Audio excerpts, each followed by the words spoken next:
నమస్తే. ఈరోజు మురళీకాంత్ రాజారాం పేట్కర్ గారి జీవితం ఆధారంగా తీసిన చందు ఛాంపియన్ అనే హిందీ సినిమా స్టోరీని తెలుసుకుందాం. ఈ సినిమా మహారాష్ట్రలోని సంగ్లీ ప్రాంతంలో 2017లో మొదలవుతుంది. మురళీకాంత్ రాజారాం పేట్కర్ అనే వృద్ధుడు పోలీస్ స్టేషన్కి వెళ్ళి భారతదేశ రాష్ట్రపతులందరి మీద చీటింగ్ కేసు పెట్టడానికి వచ్చానని ఇన్స్పెక్టర్ సచిన్తో అంటాడు. కారణమేంటని ఇన్స్పెక్టర్ సచిన్ అడిగితే 40 ఏళ్లైనా తనకు అర్జున అవార్డు ఇవ్వలేదని, అందుకే కేసు పెట్టడానికి వచ్చానంటాడు మురళీకాంత్. తమ పక్కూరిలోని భోస్లే అనే వ్యక్తికి పోయిన సంవత్సరం సాహిత్య పురస్కారం వచ్చిందని, దాంతో వాళ్ల ఊరు బాగా అభివృద్ధి చెందిందని అంటాడు. 40 ఏళ్ల క్రితం తను స్పోర్ట్స్లో మెడల్స్ సాధించాడని, తనకు ఇప్పటిదాకా అర్జున అవార్డు ఇవ్వలేదని, తనకు అర్జున అవార్డు ఇస్తే వాళ్ల ఊరు కూడా డెవలప్ అవుతుందని అంటాడు మురళీకాంత్. ఇన్స్పెక్టర్ సచిన్ మురళీకాంత్ని అతను ఆడిన ఆటల గురించి అడగడంతో మురళీకాంత్ తన గతం గురించి చెప్పడం మొదలు పెడతాడు. 1952లో కేడి జాదవ్ అనే వ్యక్తి కుస్తీ పోటీల్లో ఒలింపిక్ మెడల్ సాధించి సొంత ఊరికొస్తాడు. రైల్వే స్టేషన్లో అతనికి స్వాగతం పలకడానికి 10,000 మంది గుమిగూడారు. వారిలో మురళీకాంత్ కూడా ఉన్నాడు. అక్కడున్న వారందరూ కేడి జాదవ్కి జై కొడుతూ, అతనిపై పూలు చల్లుతూ అతనికి ఘనంగా స్వాగతం పలుకుతారు. ఆ సంఘటనతో ఇన్స్పైర్ అయిన మురళి తను కూడా ఒలింపిక్స్లో మెడల్ సాధించి అలాంటి గౌరవం పొందాలని నిర్ణయించుకుంటాడు. స్కూల్లో టీచర్ పెద్దయ్యాక నువ్వేమవుతావురా అని మురళిని అడిగినప్పుడు ఒలింపిక్స్కి వెళ్ళి ఛాంపియన్ అయి మెడల్ తీసుకొస్తా అని బదులిస్తాడు. ఆ మాటకు తోటి విద్యార్థులంతా పక్కున నవ్వేస్తారు. నువ్వు ఛాంపియన్ కాదురా, చందు ఛాంపియన్వి అని వెక్కిరిస్తారు. చందు అంటే వాళ్ళ భాషలో లూజర్ అని అర్థం. ఆ వెక్కిరింతలు మురళికి చాలా కోపం తెప్పిస్తాయి. ఆ తర్వాత మురళి అన్నయ్య మురళిని గణపత్ అనే కుస్తీ మాస్టర్ దగ్గరికి తీసుకువెళ్తాడు. మురళి గణపత్ మాస్టర్తో తను ఒలింపిక్స్లో మెడల్ తీసుకొస్తానని, తనకు కుస్తీ నేర్పించమని అడిగితే మాస్టర్తో పాటు అక్కడున్న వారందరూ పక్కున నవ్వేస్తారు. కానీ మురళి మొండిగా పట్టుపట్టడంతో మాస్టర్ ఒప్పుకుంటాడు.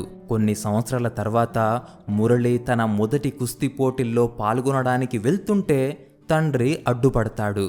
అయినా సరే మురళి తండ్రి దగ్గర నుంచి తప్పించుకొని కుస్తీ పోటీలో పాల్గొని అపోనెంట్ని ఓడిస్తాడు. కానీ ఆ అపోనెంట్ ఊరి వాళ్ళు మురళి తమ ఊరి పరువు తీసేశాడని మురళిని కొట్టడానికి వెంటపడతారు. దాంతో మురళి వాళ్ళ నుంచి తప్పించుకుని రన్నింగ్ ట్రైన్ ఎక్కేస్తాడు. ఆ ట్రైన్లో మురళికి కర్నల్ అనే వ్యక్తి పరిచయం అవుతాడు. మురళి గురించి తెలుసుకున్న కర్నల్ మురళిని ఆర్మీలో జాయిన్ అవ్వమని సలహా ఇస్తాడు. మిల్కా సింగ్, ధ్యాన్ చంద్ ఆర్మీలో చేరిన తర్వాతే మెడల్ సాధించారని చెప్తాడు. అంతేకాదు తను బాక్సర్ అని, బాక్సర్గా ఎదగటానికే తను ఆర్మీలో జాయిన్ అవ్వడానికి వెళ్తున్నాడని మురళిని కూడా తనతో రమ్మంటాడు. మురళి ఒప్పుకోవడంతో ఇద్దరు ఆర్మీ సెలక్షన్కి వెళ్ళి సెలెక్ట్ అవుతారు. ఆర్మీ ట్రైనింగ్లో ఉత్తమ్ సింగ్ అనే ఆఫీసర్కి మురళి ఒలింపిక్స్ డ్రీమ్ గురించి తెలుస్తుంది. అయితే అక్కడ కుస్తీ ట్రైనింగ్ ఉండదు. దాంతో మురళిని బాక్సింగ్ నేర్చుకోమని టైగర్ అలీ అనే కోచ్ దగ్గరికి తీసుకెళ్తాడు. మురళి పట్టుదలతో పాటు టాలెంట్ చూసి టైగర్ అలీ మురళిని జాయిన్ చేసుకుంటాడు. అలా మురళి బాక్సర్గా మారిపోతాడు. 1964లో టోక్యోలో జరిగే ఇంటర్నేషనల్ సర్వీస్ స్పోర్ట్స్ మీట్లో పాల్గొనడానికి ఇండియన్ ఆర్మీ నుండి 6 సెలెక్ట్ అవుతారు. వారిలో మురళి, కర్నల్ కూడా ఉంటారు. ఆ స్పోర్ట్స్ మీట్లో మురళి వరుసగా 3 ఓడించి అందరినీ ఆశ్చర్యపరుస్తాడు.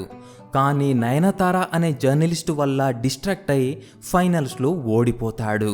దాంతో టైగర్ అలీ చాలా డిసప్పాయింట్ అవుతాడు. గెలిచే సత్తా, అవకాశం ఉన్నా కూడా మురళి గేమ్ మీద ఫోకస్ చెయ్యలేదనే కోపంతో అతను మురళికి కోచింగ్ ఇవ్వడం మానేస్తాడు. ఆ తర్వాత వాళ్ళందరికీ కాశ్మీర్లో పోస్టింగ్ ఇస్తారు.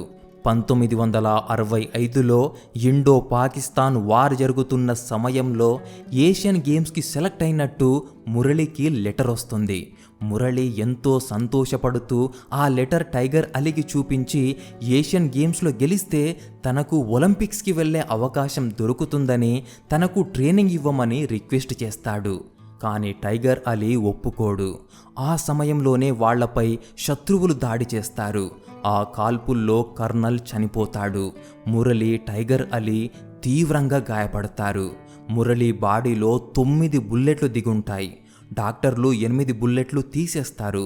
కానీ స్పైన్లో తగిలిన బుల్లెట్ని మాత్రం తీయలేకపోతారు. ఆ బుల్లెట్ ప్రభావం వల్ల మురళి కాళ్ళు చచ్చుబడిపోతాయి. ఆ గాయాల ప్రభావం వల్ల మురళి 2 సంవత్సరాలు కోమాలోనే ఉండిపోతాడు. అతను స్పృహలోకి వచ్చిన తర్వాత మెరుగైన వైద్యం కోసం మురళిని ముంబైకి పంపిస్తారు. ముంబైలో మురళి స్పైన్లో ఉండిపోయిన బుల్లెట్ని తీయడానికి ప్రయత్నిస్తారు. కానీ ఆ బుల్లెట్ బయటికి తీయడానికి ప్రయత్నిస్తే మొత్తం బాడీపై ప్రభావం పడుతుందని డాక్టర్స్ బుల్లెట్ లోపలే వదిలేస్తారు. ఆ తర్వాత ఆర్మీ అధికారులు మురళి కుటుంబాన్ని ముంబైకి తీసుకొస్తారు. మురళిని ఆ పరిస్థితిలో చూసి వాళ్ళు చాలా బాధపడతారు. కానీ మురళి అన్నయ్య మురళిని ఇంటికి తీసుకెళ్లడానికి నిరాకరిస్తాడు. వాళ్ల పేదరికం, కుటుంబ పరిస్థితుల వల్ల మురళికి సేవ చేయడం కష్టమని, మురళికి హాస్పిటల్లో అన్ని రకాల సేవలు దొరుకుతున్నాయని మురళిని హాస్పిటల్లోనే ఉండిపోమ్మంటాడు. ఊపికి వస్తున్న కన్నీళ్లతో మురళి మౌనంగా ఉండిపోతాడు. ఆ తర్వాత మురళి కుటుంబ సభ్యులు వెళ్ళిపోతారు. ఒలింపిక్స్ ఆశలు ఆవిరైపోయాయి. సొంత ఊరికి, సొంత ఇంటికి వెళ్ళలేని పరిస్థితి. దాంతో మురళి తన జీవితం మీద ఆశలు పూర్తిగా వదులుకుంటాడు. తన పుట్టినరోజు నాడు ఆత్మహత్య ప్రయత్నం చేస్తాడు. కానీ బ్రతికిపోతాడు. దాంతో మురళికి జీవితం మీద మళ్ళీ ఆశలు మొదలవుతాయి. 9 బుల్లెట్లు తగిలినా చావలేదు, ఆత్మహత్య చేసుకోబోయినా చావలేదు. అంటే తను సాధించాల్సింది ఏదో ఉందని నిర్ణయించుకుంటాడు. నిలబడి బాక్సింగ్ అయితే చెయ్యలేడు, కానీ నీళ్లల్లో నిలబడాల్సిన అవసరం లేదు. అందుకే మెల్లిగా స్విమ్మింగ్ పూల్లో దిగి ఈత నేర్చుకోవడం మొదలు పెడతాడు.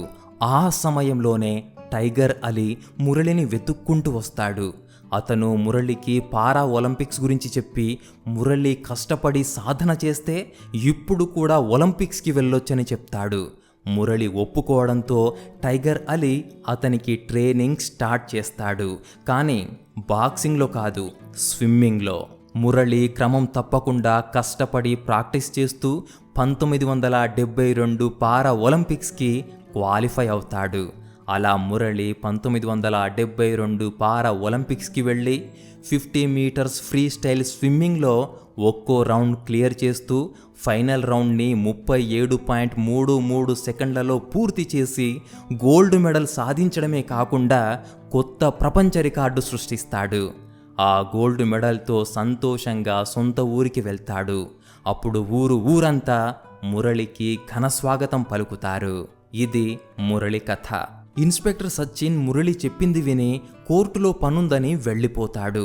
దాంతో మురళి అర్జున అవార్డు మీద ఆశలు వదులుకొని తన సొంత డబ్బులతోనే వాళ్ల ఊరిని అభివృద్ధి చేయడం మొదలు పెడతాడు. ఇక ఇన్స్పెక్టర్ సచిన్ మురళి చెప్పిందంతా నిజమో కాదో తెలుసుకోవడానికి ఒక జర్నలిస్ట్ని మురళి దగ్గరికి పంపిస్తాడు.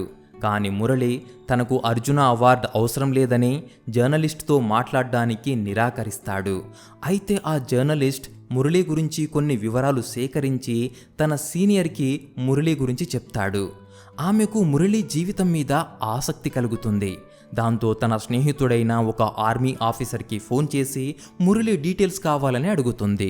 అతను మురళి రికార్డ్స్ చూసి మురళి సాధించిన ఎన్నో విజయాలు బయటి ప్రపంచానికి తెలియకుండా ఆ ఫైల్స్లో ఉండిపోయాయని అర్థం చేసుకుంటాడు. వెంటనే అతను ఆ ఫైల్స్ని హెడ్ క్వార్టర్స్కి తీసుకెళ్లి పై అధికారులకు మురళి సాధించిన విజయాల గురించి, ఇప్పుడు అతను ఊరి కోసం చేస్తున్న కృషి గురించి వివరిస్తాడు.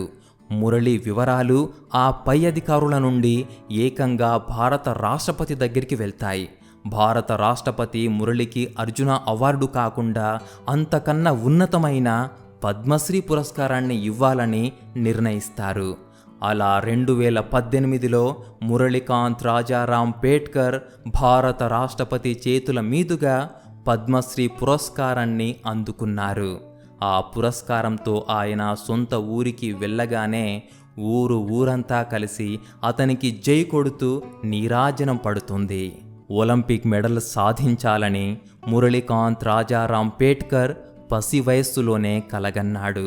ఆ కలని నిజం చేసుకోవడానికి ముందు కుస్తీ నేర్చుకున్నాడు, తర్వాత బాక్సింగ్ నేర్చుకున్నాడు, ఆ తర్వాత స్విమ్మింగ్ కూడా నేర్చుకొని గోల్డ్ మెడల్ సాధించాడు. కాబట్టి ఆట మారినా, శరీరం మారినా, వయస్సు మారినా, సంకల్పం, ఆత్మవిశ్వాసం మారకుండా ఉంటే గెలుపు ఖాయమని సందేశమిస్తూ ఈ సినిమా ముగుస్తుంది.